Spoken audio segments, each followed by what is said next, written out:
Well, welcome and thank you for joining us. I'm Sergeant Michael Murphy. I work with the Community Relations team for the Akron Police Department. And today we'd like to provide a general update on public safety here in the city of Akron. It's been a busy summer in the city so far, and we've had a lot of events, gatherings, and festivals. Over the past 2 weekends alone, Akron has welcomed thousands of guests from across the country as we hosted the Call It Company's PGA Golf Championship at Firestone Country Club and the Soapbox Derby at Derby Downs. We've also held the Rib, White, and Blue Festival, the Italian American Festival, and the city-sponsored Juneteenth event, as well as the rescheduled West Akron Parade, Kerr Park event, and the rescheduled Joy Park event, and our safety plans have worked extremely well. Later this week, we are hosting the Taste of Akron annual event at the Akron Arts Expo and the Akron Arts Expo at Hardesty Park. And in just 2 weeks, on Tuesday, August 6th, we will host the National Night Out in every ward across the city in partnership with the city, our fire department, and community organizers and city council. We're very proud of both the planning and execution of our safety plans, but there's always more that we can do to improve safety outcomes in our city.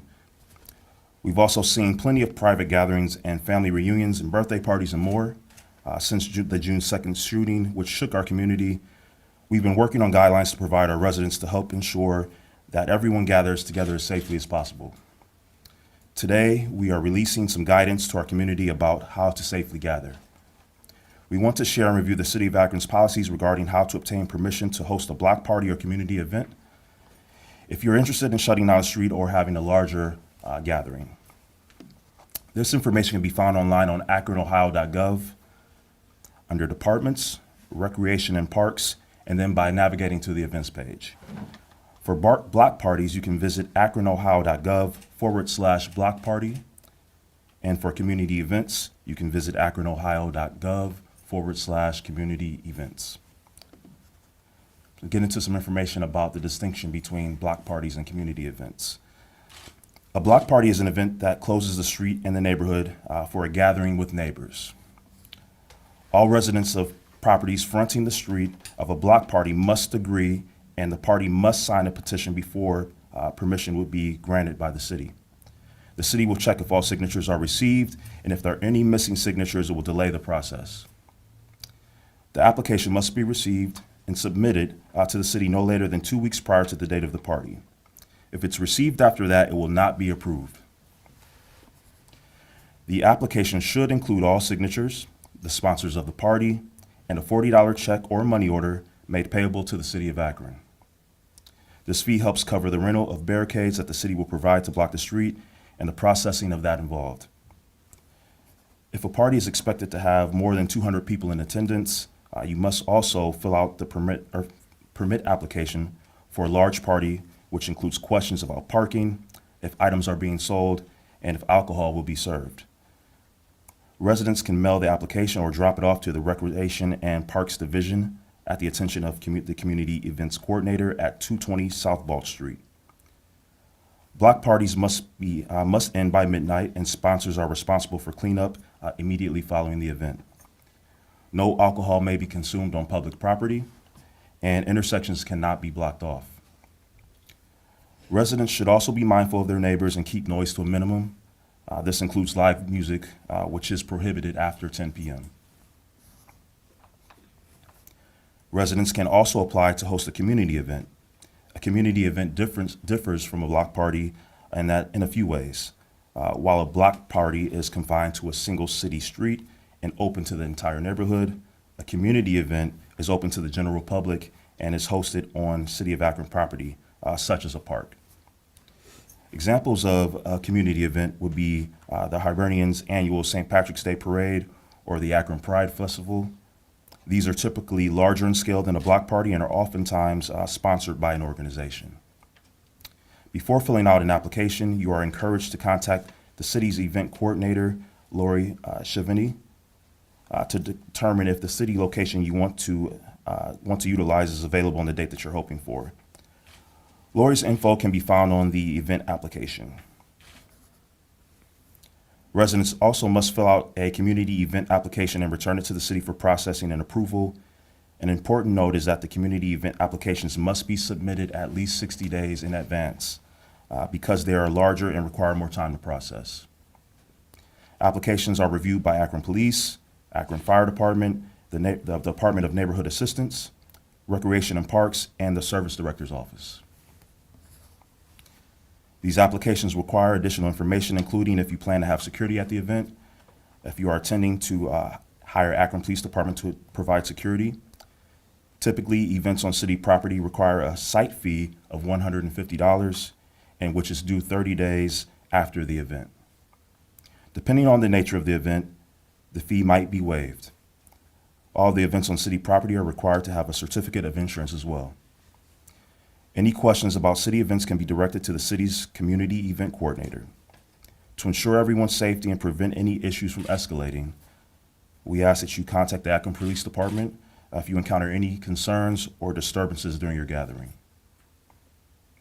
We will be sharing this information later on today on social media so folks can share the information with their family and friends. The goal of this campaign is to help our community, make our community safe, help them make safe decisions, and mitigate risk of violence at large gatherings. At this time, I'd like to welcome Chief Harding to the podium to provide some additional updates to you all.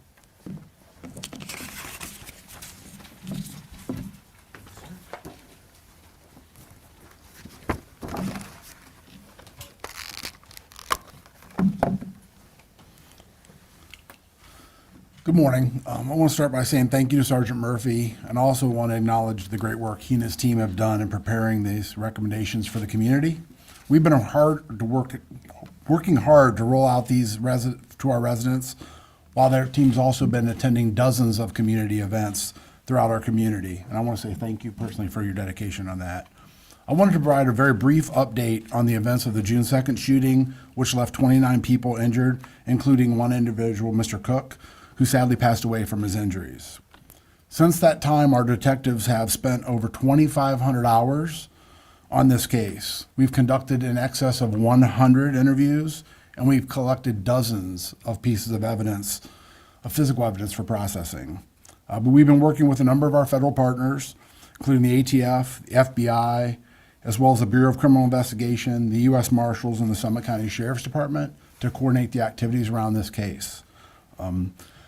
We do have eyewitness statements at this point that we've spoken to that confirm the white SUV, which we previously disclosed with the photo, was the vehicle that initially started this shooting.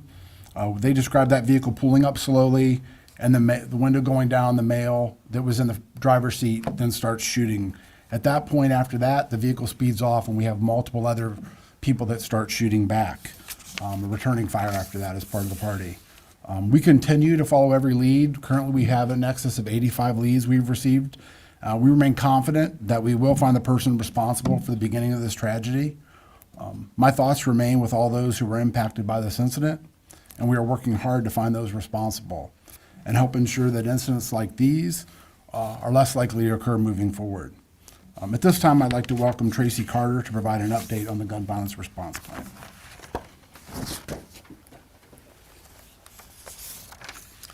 Thank you, Chief Harding. Good morning. My name is Tracy Carter, and I serve as System Director of Government Relations and Health Policy for SUMA Health. And I am honored to serve as one of 3 advisory chairs for the Gun Violence Response Fund. Ron Padel with Huntington Bank and Pastor Charles Myrick of Arlington Church of God.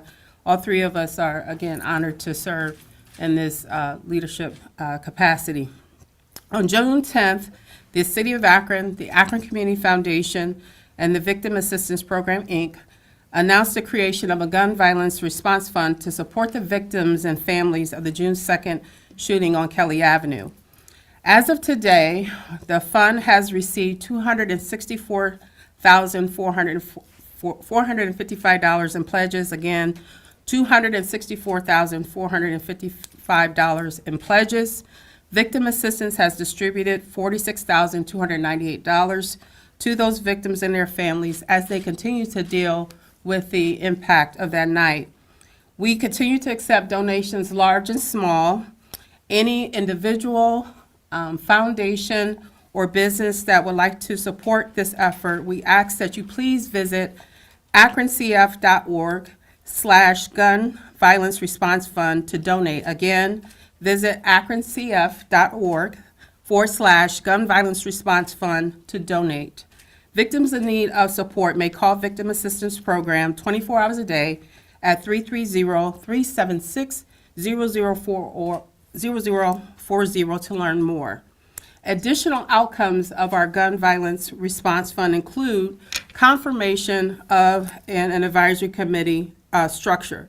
So I want to thank Kim Boyd of Love Akron, Tamara Humbert of East Akron Neighborhood Development Corporation, Amy Wade and Kim Patton of Summit County ADM Board, Andrew Leask of United Way of Summit and Medina Counties, and Brett Trier Voorhees for being a part of our advisory committee structure. I also want to give special thanks to Leanne Graham of Victim Assistance Program, John Garofalo of the Akron Community Foundation, and Annette Pitt and Tony Ingram of the City of Akron for providing staff support to our committee planning process. I also want the community to know that to support our thought process, our planning process, we have compared notes with other cities who have been affected by mass shootings. So we've had an opportunity to talk to Dayton, Cleveland, and Orlando to get their feedback on how they responded to mass shooting incidents. We've also, the co-chairs, we've had an opportunity to speak to state leadership associated with the Crime Victims Composition Fund to learn more about the guidelines and the process through which victims are supported. And through that meeting, we were in a better position to understand how this local fund could be a benefit to those who are affected by gun violence. I also want to express sincere appreciation to the Akron-Canton Regional Food Bank. They have been an immense blessing to the victims. They provided food to make sure that they were nourished and well-fed as they moved through this traumatic situation. Again, thank you, Akron-Canton Food Bank, for stepping up and supporting with our relief efforts. Moving forward, our advisory committee will continue to fundraise. Again, any individual, foundation, or corporation, we invite you to donate. I invite you to make donations if you can by September 10th so we can have a better understanding of how much resources we have to support the June 2nd victims along with other gun violence victims and to ultimately help fund solutions to prevent gun violence in our community. So that's the update on our advisory committee and on the fund. And with that, I'd like to now turn the podium over to Mayor Malik. Thank you. Good morning, everyone. Thank you, Tracy. I also want to thank Chief Harding and Sergeant Murphy and the entire Akron Police Department team for their work on this case day in and day out, not just on this case, but on all public safety matters in the city of Akron. Our officers have been working countless hours this summer, maintaining safe events, answering calls for service, working to investigate cases. And I'm happy to announce that we are going to have more folks who are able to address our staffing challenges going forward.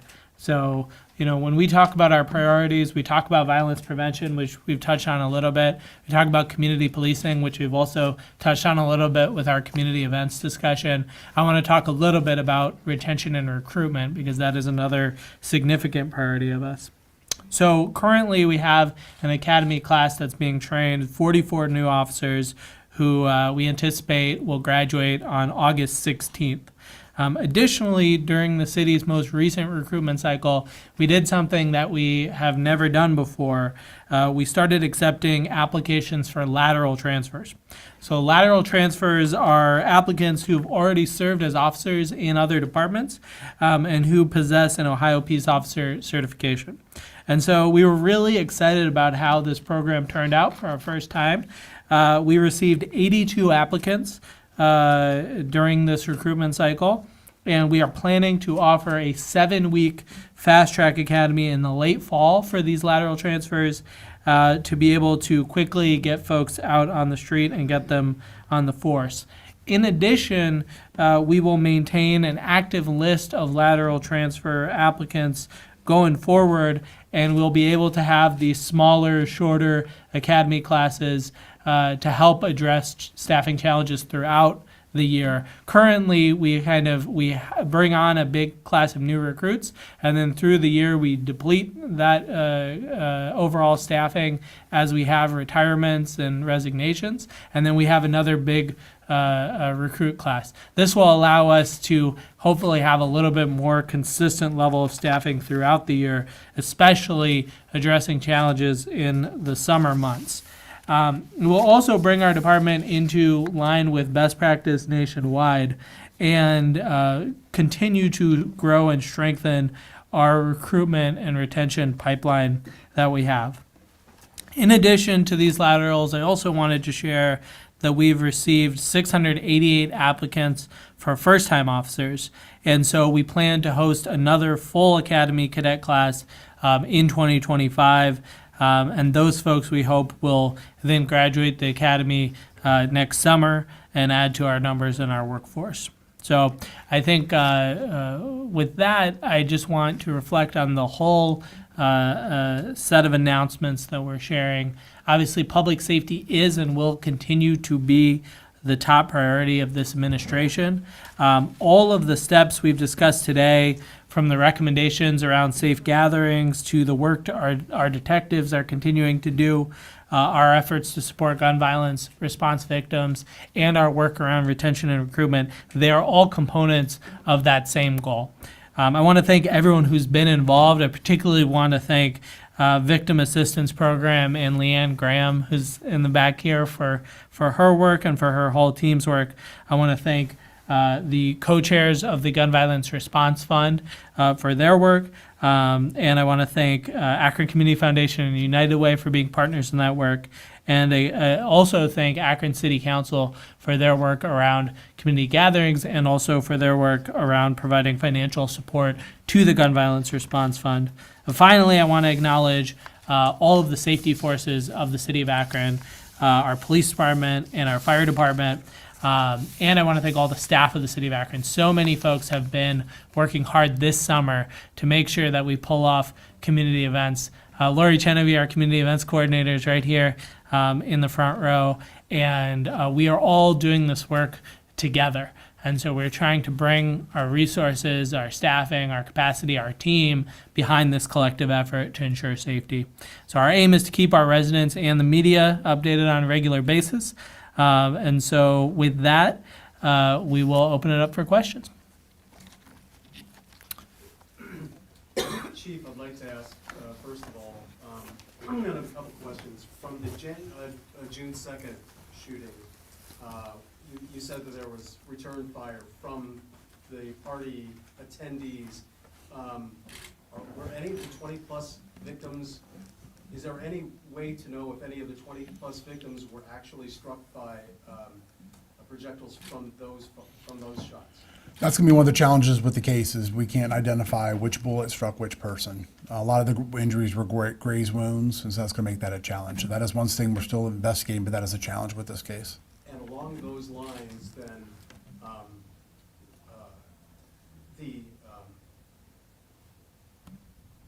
hold that question. I have one for the chief. Sure. On those bullet casings, are they linked to other crimes? You know, the signature marks on them? Sure. The NIBIN results, we have at least two of the weapons have been linked to another case earlier in the year, not in our city, but in a different city. Which city? We I'm probably, yeah. holding that back. So thank Yeah. you. Do we still think that this was a random? Do we think this was connected to people that were at the party at this point from the eyewitnesses you've talked to? I wouldn't want to speculate. We're still looking at both sides of that, so I don't want to give information and end up being faulty later, so. Yes, sir. Yeah, Chief, what would you say is making this case particularly challenging to solve? I think there's a lot of pieces from that. We are getting a lot of information and we're getting a lot of leads. We're not getting a really great identity of the first person who started this case, which is probably the lead that we need the most, but we continue to work on that as well. So that's one of the big challenges with that. Also, the number of people shot, the number of people that were there also make this a challenge to determine what occurred. Along those lines, there's been like a lot of chatter, both in the community and on social media, that there is an indication that you know who the first shooter might be, that you have a leads, but not enough to to bring charges. Do you have any real suspect, or somebody in mind for any of the shooters? And if not, what do you tell people out there who say, what's taking so long? It's been 2 months and there's growing frustration. If we were able to positively identify a shooter, we would have already made an arrest in this case. This case is extremely important to our entire community. If we had that information, we would have already moved on that. We've received lots of leads, some very similar. I know aware of some of the same chatter. We continue to work together collaboratively and with the prosecutor's office on all those leads. But if we knew who it was, we'd be announcing an arrest. So we can't confirm that at this point. Doug? Sorry, go ahead, Doug. This is kind of elaboration on the first question that was asked, but I'm wondering in the eyes of the law, is there a difference in potential charges for the initial shooter and then the people who responded? Yes, there are. There absolutely are. There might be a felony murder case on the first person that started this. There may be some additional charges depending on who the shooter was. Were they allowed to carry a weapon? There are some, Ohio has some laws around, the ability to not have to retreat and some things like that. So there are some challenges prosecution-wise with a case like this. So even if, say, the person who passed away was killed by return fire, the charge could still potentially go to the initial shooter? It could. I don't want to get in, I would think that'd probably be better served for the prosecutor's office who we're working closely with, but, yes. Actually, that was my follow, but for the community events that we talked about, if somebody reserves a city property, the state of Ohio does have concealed carry law now, and so an open carry, is there any way to prevent people who are gathering for a community event from carrying weapons, firearms, into a community? Okay, I'll try to shoot that one. That's, for the most part, no. If it's an open gathering and an open event, open to everybody, then we routinely will not check. There are times that we can close those off, and like we have in other events where we've required people to come through and go through metal detectors and other ways that way. But most events are open, and that's just the laws of the state. Clarification on the numbers. I know they keep changing, but the 1 month anniversary, we were told 30, including the terrace code. Is it now? It's 29. It's 29 total. Okay, and then on the issue that you talked about at the beginning of the news conference regarding block parties, the June 2nd shooting, would that have been considered a block party, and should there have been permits in place for that specific kind of gathering, or is that something different from what you're talking about? I think that for that, what we're, we're folks who were congregating in the street, and so anytime there are folks in the street, we either need folks to move out of the street, or if the goal for an event is to close down the street, then we need to go through a process like that, right? And so, we're not necessarily going back and litigating that specific event, but we're trying to take the best lessons for the future. And so we want to be very clear with folks that we are encouraging gatherings, we encourage block parties. We think that the community needs to gather. It's a really positive part about building a community, but these are the steps in the process that we have. But to be clear, that was a party, not a block party. I don't have specifics on whether they call it a party or a block party. I understand it was a birthday party, but we do have indications that people were in the street at some point. It doesn't appear the street was blocked off, so that's part of the challenge there. I have a question on. Go ahead. No, go ahead. Okay, Yep. on the lateral transfers you were talking about, can you talk more? I know that one of your goals is to diversify the police force. Can you talk about how the lateral transfers can help with that?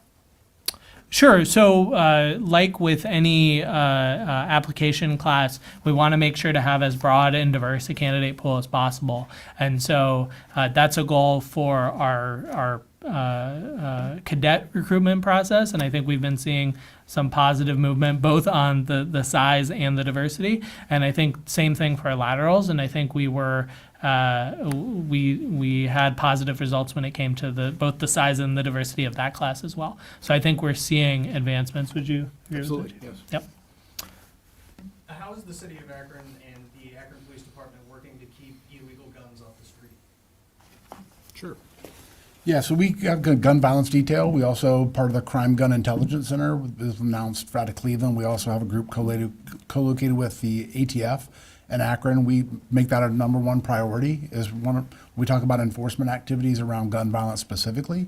So those are just a couple steps we're taking. We're also quickly getting things entered in an IBIN and looking for leads and hits to co-locate for cases, so we can kind of work on those as well. So that's a significant focus of the mayor's administration and of the police department is around that. So we continue to do that. We also, as the mayor mentioned before in previous ones, about trying to get in front of it, not just responding to crime, but proactively going out and trying to get guns out of people's hand before they become involved in a crime, and making people aware of the impact of gun violence. So those are just a few steps. How have those efforts played into the investigation into the shooting in June 2nd? Can you give me more what you mean specifically around that? Is there any indication that any of the firearms that were used were illegal? And if so, have you deployed any of those resources to track that weapon down? I think I can. If you go, I can get part of that. Yeah, I think, as a result of our partnership with ATF and with BCI, every piece of evidence, every shell casing that we have has been tested to be traced. Every gun has been swabbed for DNA evidence. We're not releasing all the results of that today. That's part of an active investigation. But we remain very closely focused on how data that we pull from evidence in the field can be used with our partners to try to link cases together, to try to provide further leads. Like, for example, if we don't, if in a case we're not sure about the initial case, but we can link it to another case, we can then see if there are similarities between cases, and that can help crack a case as well. So I would say we're not going to provide further details about this specific case at this time, but every piece of evidence is using those partnerships and that data.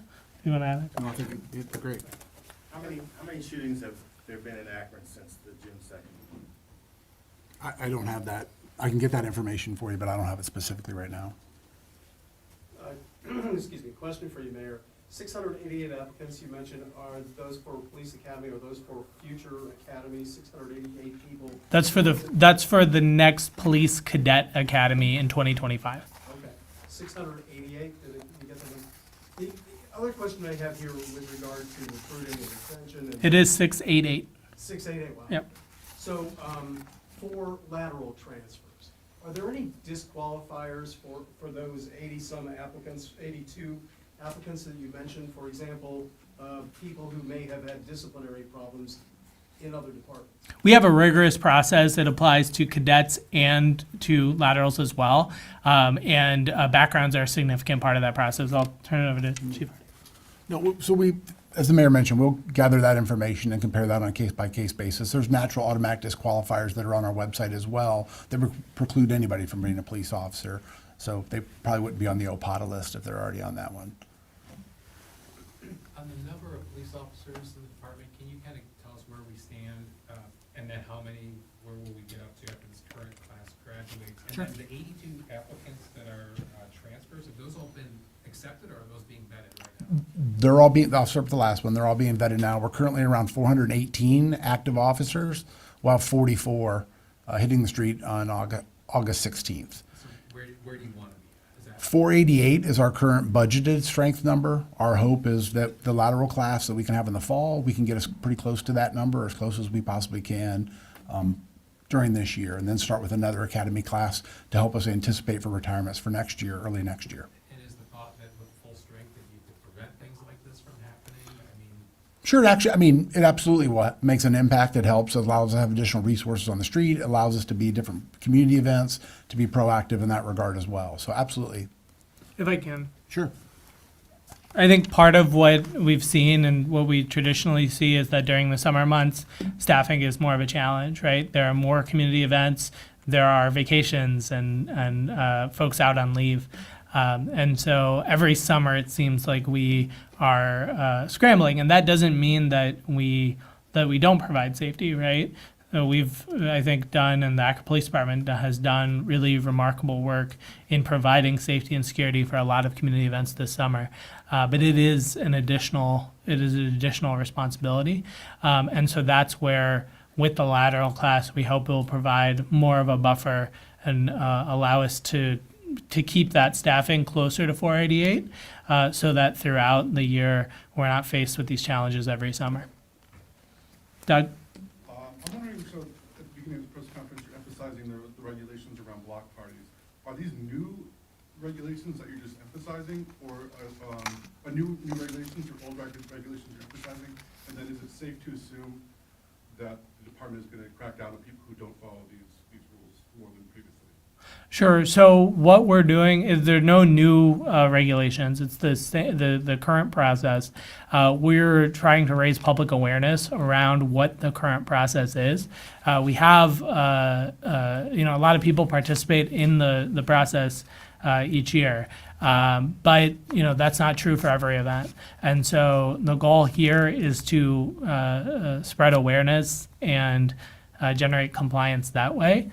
Certainly, there's no attempt to crack down on folks, but we want to make sure that events are safe. And so, if events are we're going to continue to respond as we have been responding when there are concerns about an event that is getting out of hand. That is going to be part of the process going forward as it has been. And then from there, we're continuing to review and look at our process and see how we can improve it. Make sure that the communication between departments is as strong as it can be. And then particularly, there have been discussions about making sure that we ensure there's adequate safety at events. Again, that's part of that is working with community organizations, with event organizers, to make sure that they have the resources to do so, whether it's private security or whether it's off-duty officers, or what have you. But that is, we're continually working to strengthen it, but we wanted to start sharing more information about some of these events. Anybody else? Okay, well, I just want to thank everyone for coming, and we will speak with you again soon.